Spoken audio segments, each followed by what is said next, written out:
situation. He took a pitch in the back. He got beamed for crying out loud. We used heart attack. Managers on a Major League Baseball team don't make decisions.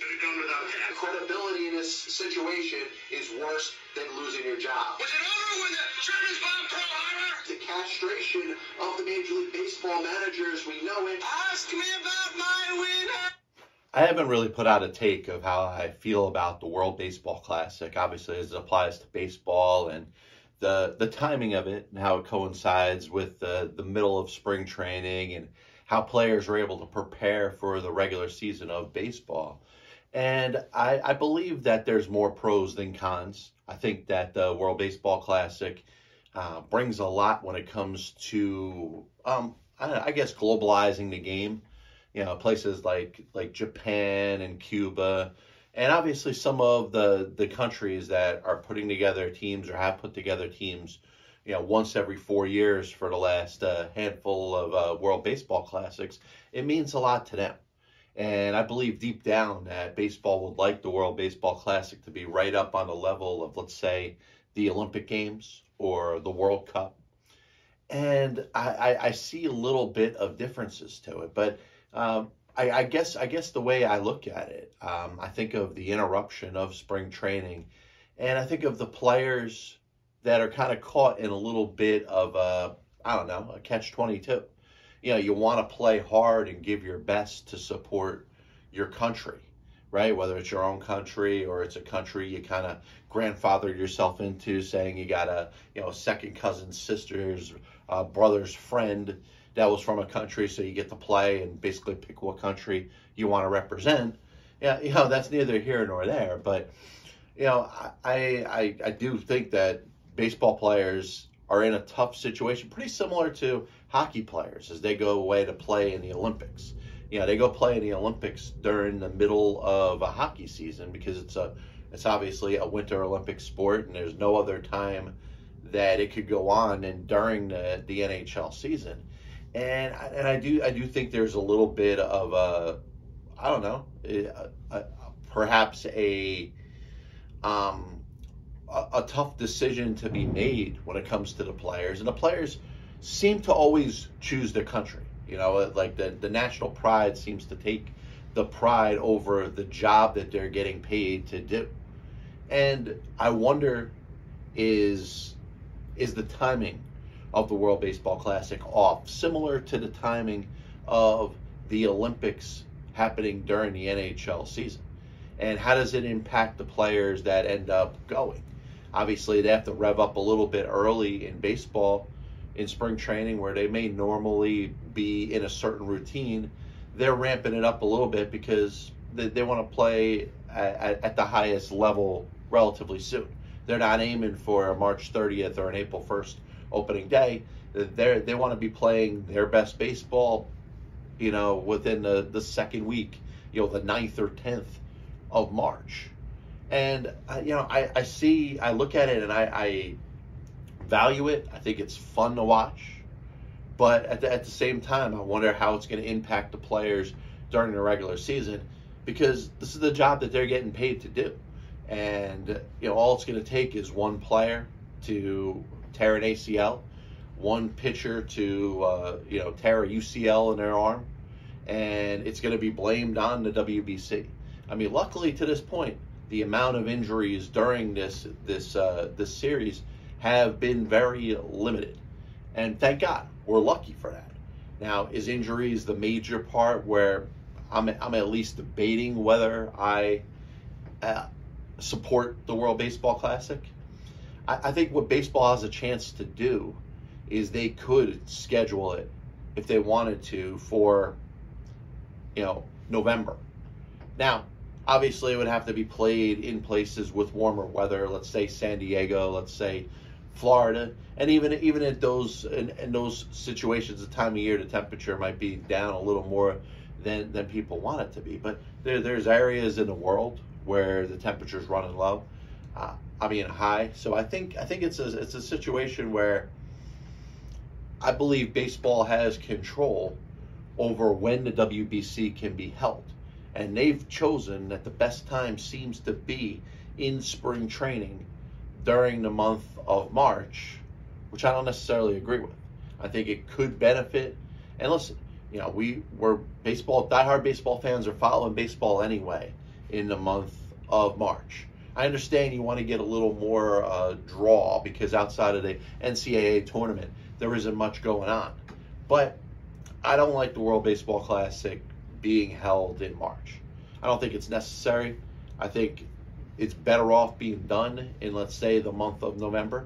Now, the problem is we always look at convenience, right? There's not much going on in the world of sports in March. Basketball and hockey are finishing their regular season. Football's over. Maybe free agency gets close to happening at some point. And obviously baseball spring training. But you want something to be more of a draw. And I get it from a fan standpoint or a marketing standpoint. But for the player's sake, I think it's better that the World Baseball Classic happens in November, or at least try it one time and see how it works as opposed to the way it is right now. Number 2, Lamar Jackson is a free agent. Now he's a franchise tagged by the Baltimore Ravens, so they have the right to match any offer. They got a chance or the opportunity to pay him, $32 million over the course of this next season. I don't like the way the optics look in regards to Lamar Jackson, but I think there's 2 elements that have to be broken down here. I think there are people that are pushing for the race element of Lamar Jackson not getting the big-time contract that he's expecting, and then there's the element of the 100% guaranteed contract, which we know has only been done one time in the history of the National Football League. And you saw it with Deshaun Watson and the Cleveland Browns, and it could have revolutionized the sport because, look, as we look at players and the injury risk that exists in the National Football League, up to this point, we understand why contracts are not fully 100% guaranteed. Now, Deshaun Watson got a contract that is 100% guaranteed. Now, the players and the Players Association are looking at it as, all right, that's a barrier-breaking deal, which is going to lead to more contracts that are going to be 100% guaranteed. And it's weird how that kind of got itself into the Lamar Jackson situation. Lamar, just like any other quarterback, by the way, any other person that's on the same level as Deshaun Watson, and I think it's pretty safe to say that if I was going to take one of the 2 quarterbacks, I would take Lamar Jackson over Deshaun Watson. So Lamar Jackson and his camp and the Players Association are saying, well, if Deshaun Watson gets a 100% fully guaranteed contract, then Lamar Jackson should get one too. And while I don't necessarily disagree with it, I do believe that what's holding Lamar Jackson back at this point is the 100% guarantee in the contract. It's not the fact that he's a black quarterback. It's not the fact that you're going to see, and people believe that Joe Burrow and Justin Herbert are going to get fully guaranteed contracts down the road. If that happens, then I promise I'll change my take and I'll come at this in a different direction. I've been, very supportive of situations where I feel that athletes are being discriminated against in any sort of way. But I don't believe that's the case here. I believe this is a situation where the NFL as a whole, all 32 teams, including the Baltimore Ravens, have the opportunity to give Lamar Jackson what he wants. Any team that wants can sign Lamar Jackson to a fully guaranteed contract. Nobody's doing that, not because of any issue with Lamar Jackson. Now, that being said, he does have some injury issues over the last couple of years. And I am willing to, at least at some point, question whether or not he could have gotten into the last couple of games of the season for the Baltimore Ravens, including their playoff game where he was not available either. Now, was that done because he didn't get the contract that he was seeking? Was that done because he didn't want to put himself at any further injury risk? If he ended up becoming a free agent and all of a sudden he's hurt and then there's no teams that are going to have any sort of demand for him, I could see that. I'm not necessarily knocking him for it. I'm saying it's on the table as a possibility that he may not have played when he possibly could at the end of last season. Now, if I'm looking for a franchise quarterback, I want that person to be on the field all the time. But once again, it's going to be one of those, what's coming first, the chicken or the egg? If Lamar Jackson is paid, I believe 100% he's going to be on the field and he's going to play hurt. He's not going to play hurt if he's playing year to year in this type of situation, which I also don't necessarily think it's right.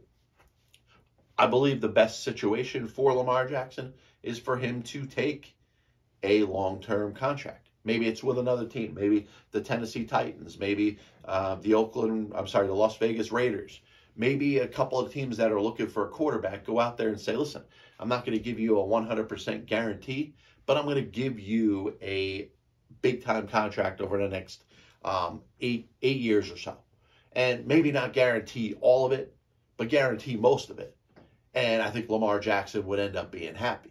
We'll see how that ends up working out, but my point on this is I don't think this is a race issue. It's not the fact that Lamar Jackson is black, that he's not getting the big-time contract.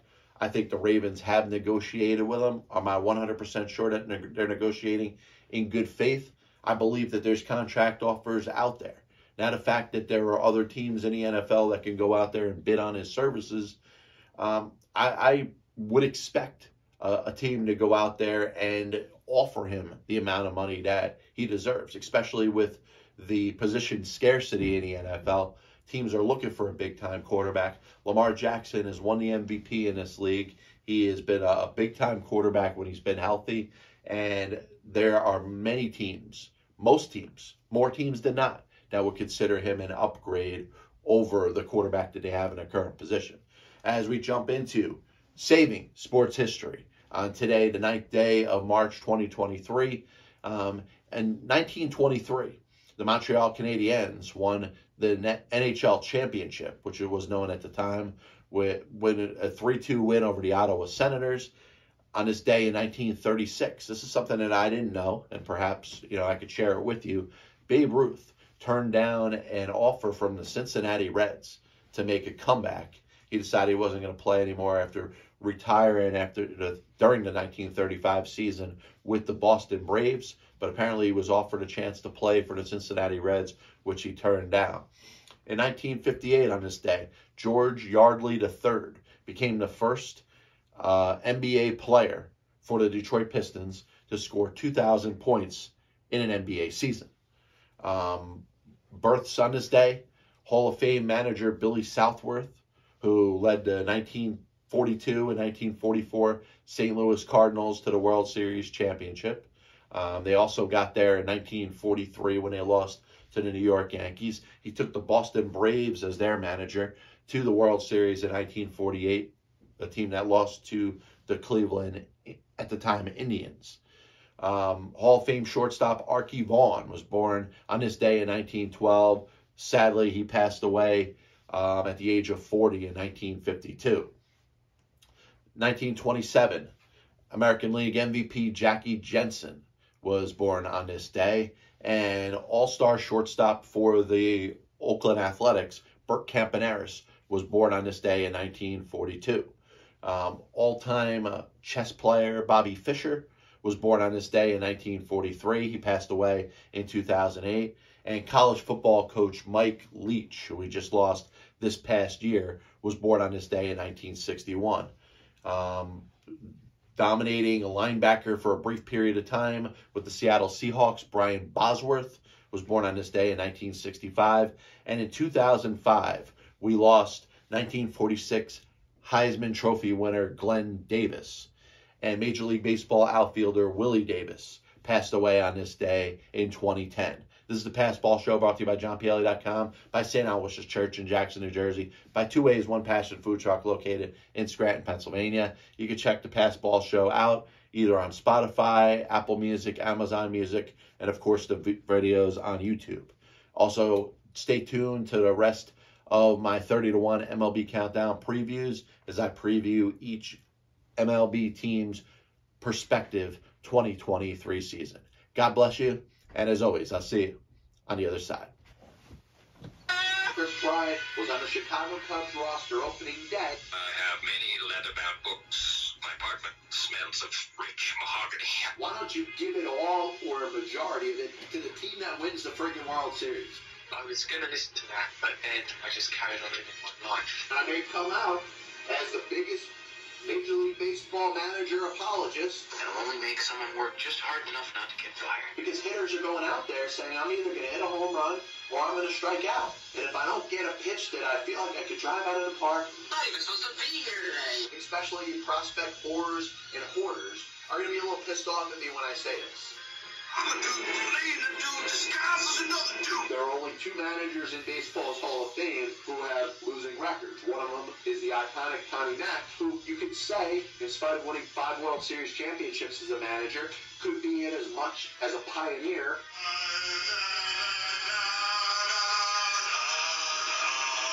And what side of the spectrum they're on. Were they pitching? Were they batting? If your favorite team was pitching and a ball got inside and hit a batter, there's no way it could have been on purpose. But if you were a fan of the team that was batting and the ball got inside and hit somebody or went behind somebody's head, absolutely 100% unequivocally, that pitcher was throwing at him. They put their tail between their legs and decided they're going to do exactly what they're told.